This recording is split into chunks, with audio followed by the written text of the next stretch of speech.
asnjë prej argumenteve ose brengave që po mundohen ose synohen të politizohen nuk kanë të bëjnë me draftimin e këtij projekti. Është një farsë politike se ka të bëjë vetëm me rregullimin e çmimeve. Ky ligj mund të jetë i imponuar, indikuar edhe nga Parliamenti e Kosovës nuk e mbështet këtë ligj. I kem dhënë arsyet se ky projekt ligji prezantuar para jush është i paraparë të aktivizohet vetëm në situata të destabilizimit të tregut dhe vetëm për 14 produkte që janë të specifikuara në këtë projekt ligj. Do të thotë janë produktet e shportes bazë, të cilat synim e kanë mbrojtjen e kategorive më të lëndueshme në raport të ndryshimit të çmimeve.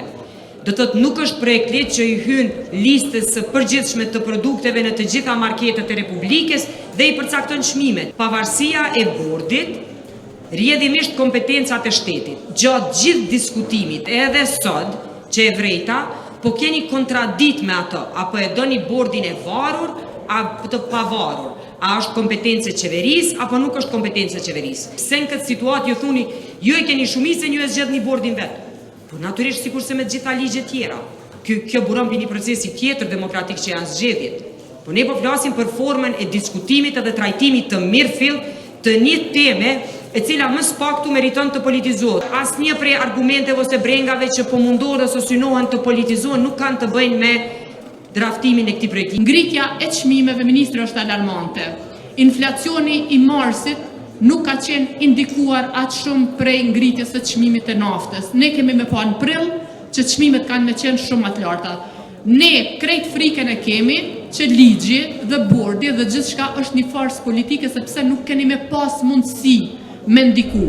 Ky projekt ligj ka të bëjë vetëm me rregullimin e çmimeve në rast të destabilizimit në treg dhe asnjëherë në situata që janë të paraqitura si situata të jashtëzakonshme apo gjendje emergjente, por vetëm kur kemi destabilizim në treg, pra është i krijuar një bord i pavarur, i përkohshëm, i cili do të punojë sipas orëve në kompensim, pra sipas ligjit për kompensime dhe për më shumë ky projekt ligj është shumë afër në bashkëpunim me autoritetet që mund paraqesin propozime për rregullimin e çmimeve siç janë shoqata për mbrojtjen e konsumatorit, autoriteti i konkurrencës dhe institucione tjera. Pra, është një bord i pavarur i cili është krijuar sipas rekomandimeve të gjykatës dhe për më shumë është një ligj që mbron qytetarin, mbron konsumatorin dhe po ashtu stabilizon tregun, sidomos në rastet kur kemi destabilizim për shkak të manipulimeve në treg. Ne nuk jemi kundër një ligji që pengon apo ndalon abuzimin me çmime në treg, përkundrazi kemi thënë vazhdimisht se duhet institucionet përgjegjëse të luftojnë çdo formë të abuzimit, mirë po mënyra se si është formuluar ky ligj lën shumë paqartësi dhe lën hapësirë për arbitraritet. Është e paqartë se në cilat raste do të intervenohet në treg për të kufizuar marzhat e profitit apo për të përcaktuar çmimet maksimale.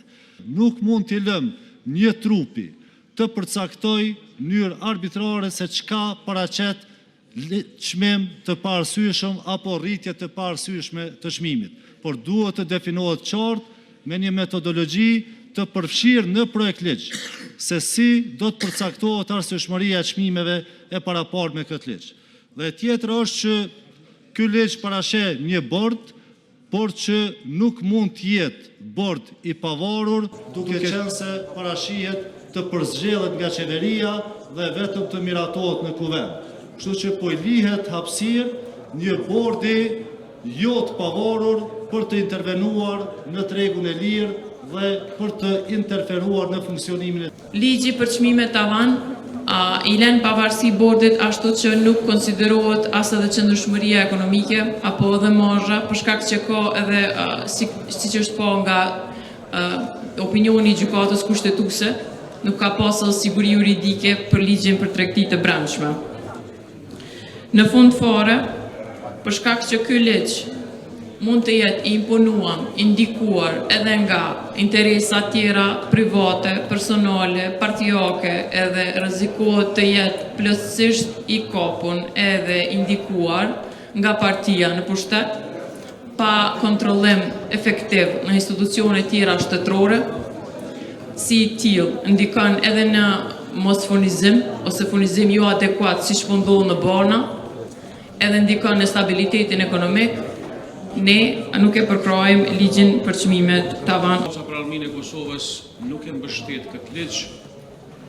I kem dhënë arsyet, po mendoj është e rëndësishme me i cek edhe një herë shkurt. E para, qofse me të vërtet kjo qeveri kishte pas vullnet për të intervenuar në treg, në situata të jashtëzakonshme, kur është destabilizuar tregu, mënyra më e lehtë dhe më e mirë ka qenë me marrë dy vendime, dy veprime të thjeshta, një me ul akcizën, tjetrën me ul TVSH-n, dhe rrjedhimisht këto dy vendime, këto dy veprime të qeverisë në mënyrë zinxhirore kishin ndikuar në uljen e çmimeve në një situatë kur tregu ka qenë i destabilizuar, i imponuar prej një krize globale, e duke pas parasysh që secili shtet në Evropë, mos them krejt, mirë po shumica e shteteve kanë marrë masa të cilat kanë qenë masa në një situatë jashtëzakonshme, në një treg të destabilizuar.